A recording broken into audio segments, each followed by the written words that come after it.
Okay, this is like take 5 now. That's been a disaster so far. I looked over at my Facebook feed on my laptop and I had a filter on me that made me look like Gandalf. So we're going to start this over. Okay, hope you're having a great Tuesday. Thanks for stopping by. I wanted to talk today about something called the expectancy value theory. Now, the expectancy value theory is something that can be used from the field of motivation science to help determine strength of motivation when it comes to a goal that you're pursuing or some sort of objective that you're trying to accomplish.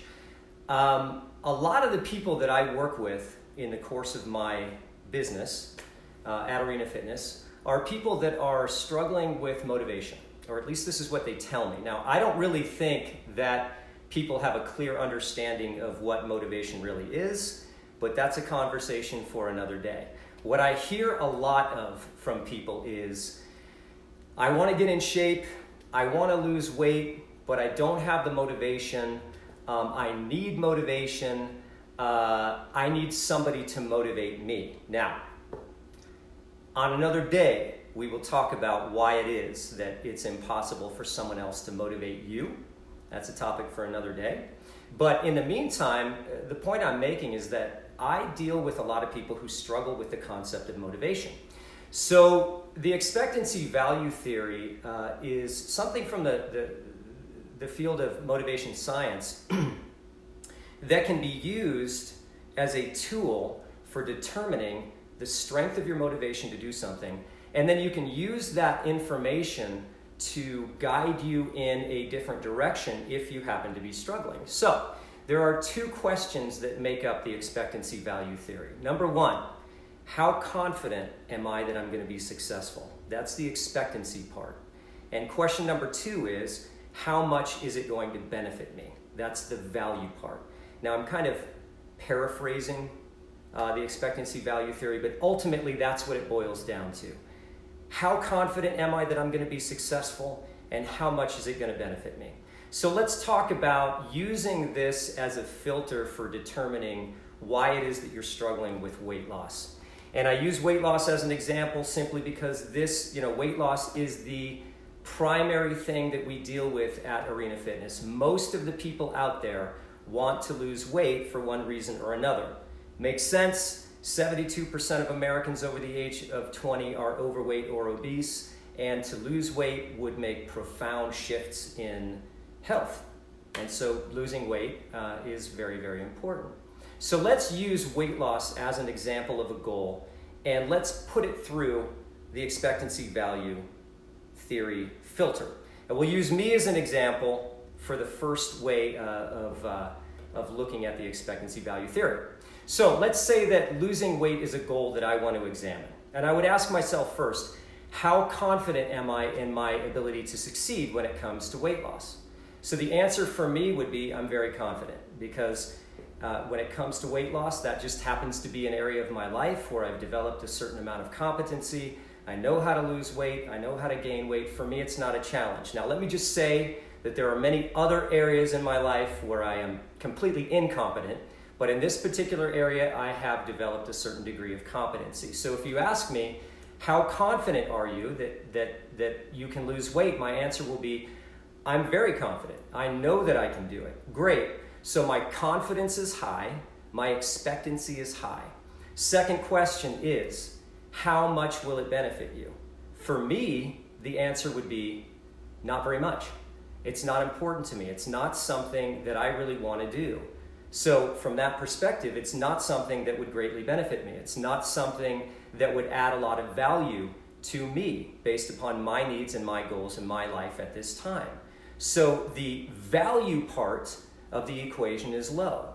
So my confidence is high that I would be successful, but the value part of the equation is low because I don't feel like it's anything that would add a lot of benefit to my life. So if confidence is high, expectancy is high, value is low, I'm going to have low motivation to pursue this particular goal. Why?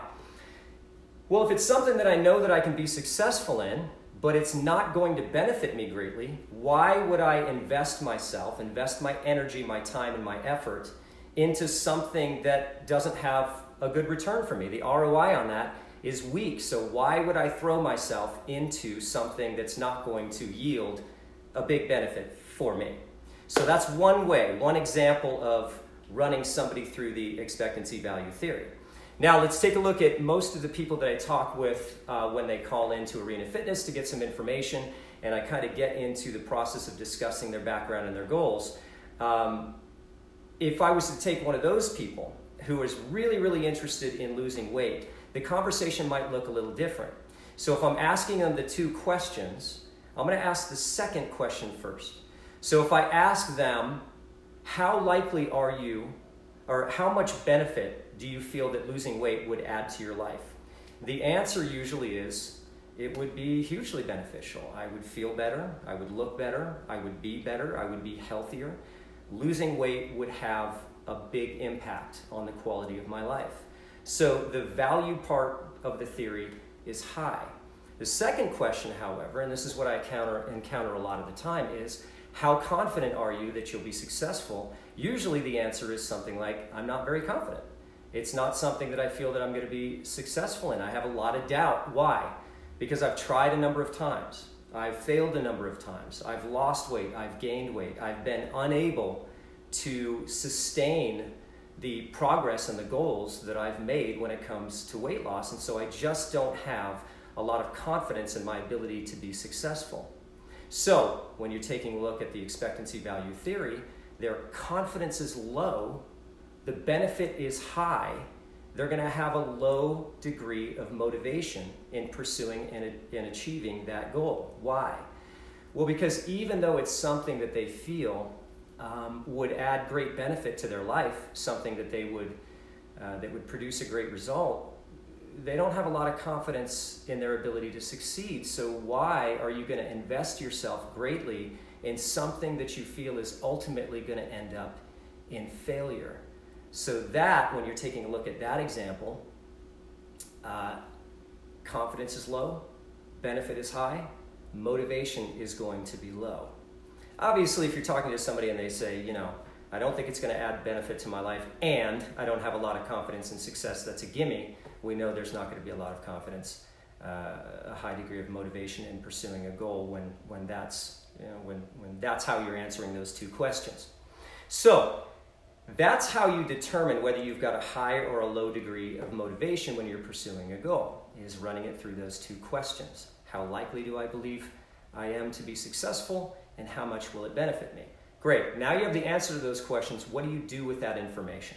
Well, again, if you're talking to somebody like me who knows that, who feels very, very confident in success, but doesn't believe that achieving that goal is going to add a lot of value to my life, then I would have to ask myself, I would examine whether or not that's a worthy goal. It doesn't sound like a very worthwhile pursuit then if I'm pursuing something that isn't going to add a lot of value to my life. So that gives me the opportunity to examine the goal, determine whether it's something that I'm still interested in pursuing, and if not, pivot, change my mind, seek a different path, choose a different goal or objective. So that's what you can do with the information. On the other side of things, what you can do if you find that your confidence is low but the value would be high, you say, I'd love to lose weight. I think it would add a lot of value to my life, but I don't have a lot of confidence in my success. Then you ask yourself, why is it that you don't have a lot of confidence in your success?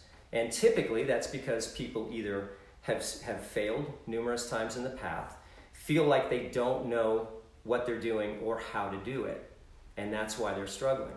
So if that's the case, then you can take a look at what would you need to feel confident in your ability to succeed with your goal when it comes to weight loss. And usually the answer is either one of two things.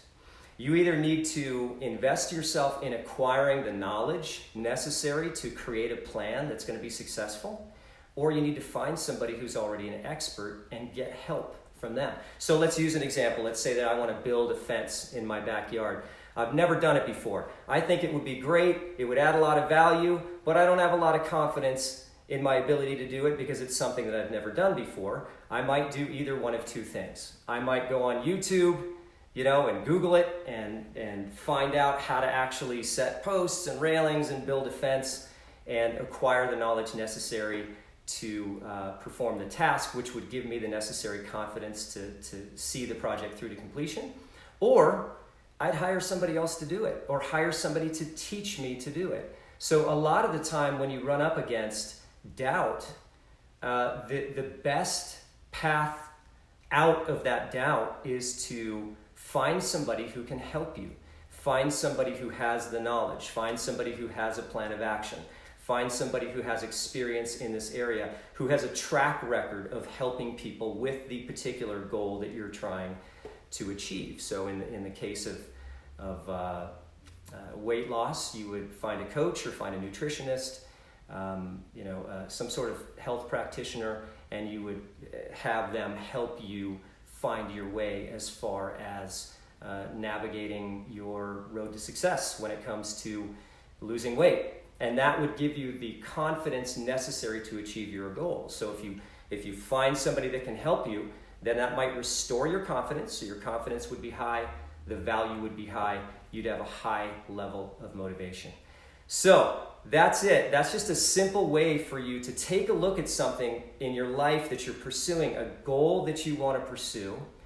And if you're struggling with it, ask yourself these two simple questions.